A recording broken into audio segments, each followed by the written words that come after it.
If you want to debate flat Earth, that's fine. Let's debate flat Earth. Let's challenge the information. Let's really look at it. Because you know what? The truth doesn't mind being challenged. The truth doesn't mind being questioned. The truth definitely doesn't mind being looked at. But lies do. Lies hate to be questioned. Lies hate to be challenged. And lies hate to even be looked at. If it gets to the point, or even rather from the get-go, that you want to be disrespectful and insult somebody and make it personal, it says everything that a person needs to know about you and your so-called facts, and it does about the person you're trying to insult. There's a reason why a number of people, especially these days, including myself, have learned and believe that the earth is flat now. Just putting it simply, the earth is flat. It's flat. Okay, that's just putting it very basically. Number one, scriptural truth. It is biblical. It is proven with scripture, of course, because it's God's creation. Why wouldn't it be provable with scripture? The question is, why don't you want to believe it? Why would anybody so near and dear want to hang on to the heliocentric model? Why? Why do you want to hang on to all that and everything associated with it? What have you got to lose? That's my question. So knowledge of flat earth points directly to God and stirs up a lot of spiritual quote-unquote demons a person might have. Some people are never going to accept it and are dead set on defending the lie. As with anything in life. And like I said, the truth doesn't mind being challenged or questioned, especially not looked at. The truth wants you to look at it.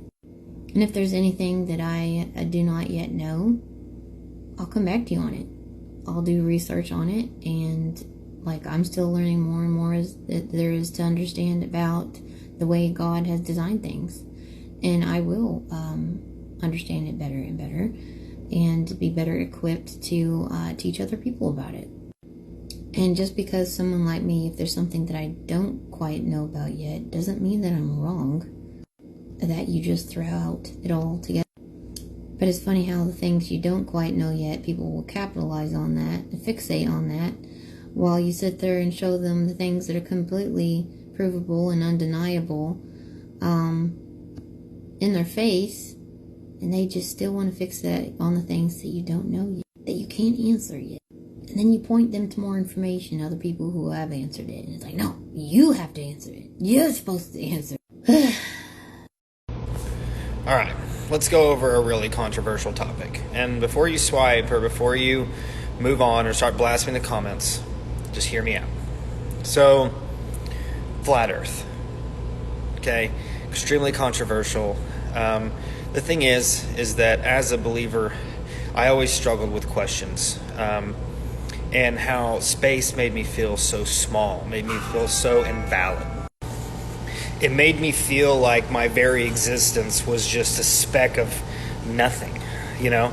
And I had these questions because I wanted to know how come I read the Bible, but there was nothing in there that broke down space for me. Now, before we go any further, I was a massive space freak. I love dealing with looking and learning about the planets and learning about light years. And if you go light year speeds, you know, if you can go the speed of light, that it would freeze time, and all these different ways of thinking, you know, and black holes and black and dark matter and all these things. And I found them so fascinating because I just thought how cool it really was. But in the back of my mind, there was always something that just wasn't quite right. And that was the question I always wanted for God, is I was like, hey man, one day when I get there, I'm going to ask you, why did you make such a massive amount of space for nothing?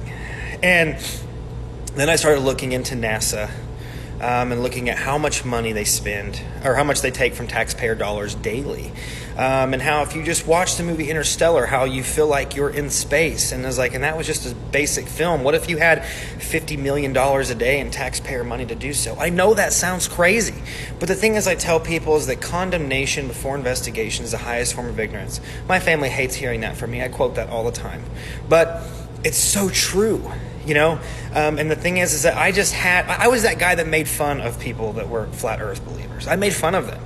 I couldn't stand them, as a matter of fact. I thought they were completely stupid. But when I finally one day, I was just like, you know what? Let me just see what they have to say. What is their argument? Why do these people hold so strong to it? And then as I studied Torah, and then I read the Bible, and things started clicking and going together, and they started to make more sense. So now instead of God feeling like he was just light years and dimensions away, he's not very far at all. And I feel so much better even in my faith because I know he's so close. And because I know he's so close, I watch what I do. I'm very careful with the things that I do anymore. So it's just such a massive thing to take in, and it's hard to unlearn things that we've been indoctrinated in, and just like the educational system's corrupt, it's the same thing. I encourage anybody just to go look into it before you bash it. Hope this helps, and it'll help your faith. Shalom. I'm not here to convince you. I'm just here to share and open your mind and do your own research. So I see some people in my comments saying, why would y'all listen to anything she gotta say? She believes that the earth is flat, blah, blah, blah. I'm about to tell y'all why I believe the earth is flat. And I'm not forcing anybody to believe that the earth is flat, but I'm about to tell you for my reason why I believe the earth is flat. First off, God told Isaiah the difference between a ball and a circle when describing the earth. Yah said he created the earth as a circle and stretched it out. And after that, he put a tent over it to keep us from going outside of the firmament, as he sits on top of it using it as a footstool. This is how he describes the earth. He also said he set the earth on its foundation so it cannot move. A foundation is a flat surface. He says the earth should never be moved, but scientists says that it's moving 1,040 miles per hour. He also talks about the four corners of the earth. A ball does not have corners, but a flat surface do. He created a firmament over the earth, creating anybody from going in or out, which also proves NASA is fake. He also talks about the four corners of the earth. A ball does not have corners, but a flat surface do. As I said, God told Isaiah the difference between a ball and a circle when describing the earth. If y'all don't know, the Hebrew Bible was the first Bible. The word circle can be described as a compass. The word corner can be described as quarter. He says he sets the earth as a compass. This is what he means when he states the corners of the flat earth. He also said he set the earth on its foundation so it cannot move. A foundation is a flat surface. He says the earth should never be moved, but scientists says that it's moving 1,040 miles per hour. There was a time that Yah told the sun to stay still and the moon stayed also, meaning it had to be moving for him to tell them to stay still. God also says he would deal with those who added and took away from his word.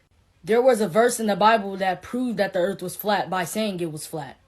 But the New International and King James Version has added and took away from God's actual word. And for those who mock and laugh at my videos and duet, remember they mocked and laughed at Noah too when he built that ark. I can't believe I'm about to make this video. I've been teased and mocked for just my family believing in the flat earth, and I didn't even proclaim that I did. But here is scriptural evidence that the earth may be flat. 1 Chronicles 16:30, tremble before him, all the earth. The world is firmly established, it cannot be moved. The world that NASA shows us is always spinning at however many miles per hour, and scripture says in 1 Chronicles that it cannot be moved. 1 Samuel 2:8, he raises the poor from the dust and lifts the needy from the ash heap. He seats them with princes and has them inherit a throne of honor, for the foundations of the earth are Yah's. On them he has set the world. Again, mentioning a foundation. Foundations are not supposed to move. They shouldn't be spinning at miles per hour. Isaiah 11, he will raise a banner for the nations and gather the exiles of Israel. He will assemble the scattered people of Judah from the four quarters of the earth. Now ask yourself, if the sphere that they show us, the globe, had four quarters, how does it have corners? I don't think a sphere or a globe can have corners. Job 26:10, he marks out the horizon on the face of the waters for a boundary between light and darkness. Job 28:24, for he views the ends of the earth and sees everything under the heaven. Ooh, I like this one. Now this isn't necessarily like evidence for a flat earth, but anyway. Psalm 75:3, when the earth and all its people quake, it is I who hold the pillars firm. Not me, but Yahweh. Again, it can never be moved. Psalms 104:5, he set the earth on its foundations, it can never be moved. Revelation 7:1, after I saw four angels standing at the four corners of the earth, again, four corners the sphere might not be able to have four corners. That doesn't make sense. It doesn't have angles holding back the four winds of the earth to prevent any wind from blowing on the land or on the sea or any tree. Thanks for watching. This is exactly why I fuck with her page, because she doesn't care about y'all feelings and she only says facts. So yeah, I believe that the earth is flat because God says he created a firmament that is unmovable and it doesn't move. If it doesn't move, then how the hell are we rotating 24/7? If it doesn't move, we're rotating. That doesn't make sense. And then he also said he created the sun, the moon, and stars. Okay, but what about the other planets that NASA said that they found? There's no other planets. God didn't say he made them. He would have said that he created all that. And then in the Bible, they also talk about four corners on the earth, about blocking winds on the four corners. There's four people on the corners of the earth, four angels on the four corners of the earth. For it to have corners, it would have to be flat. Think about that.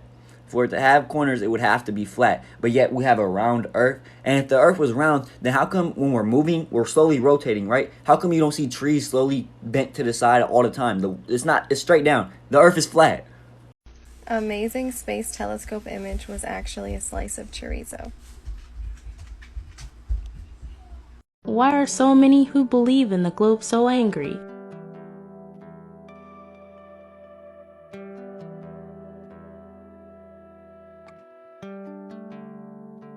I believe in flat earth, but I'm not angry with those that don't.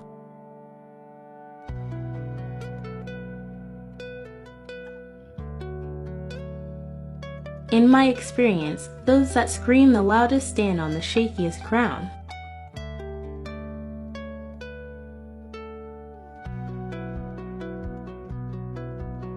I will continue to try and educate, but if you don't believe, I understand.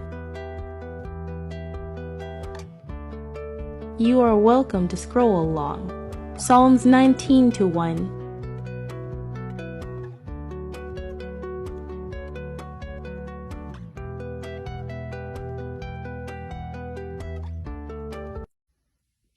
Real quick video and a suggestion. If you've never read this book or heard of this book, I suggest reading it. I believe it's a must read for anyone. But especially if you're seeking the truth, this is a great book written by Alex Gleason. You're probably familiar with him by the Gleason's map, but it's Is the Bible from Heaven? Is the Earth a Globe? Great read, great book.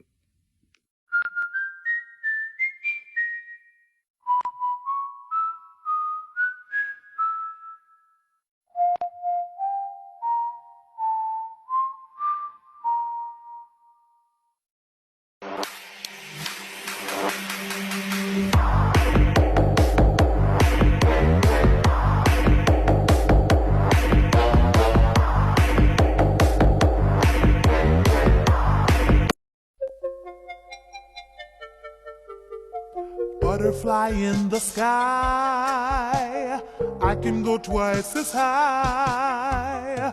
Take a look, it's in a book, a reading rainbow.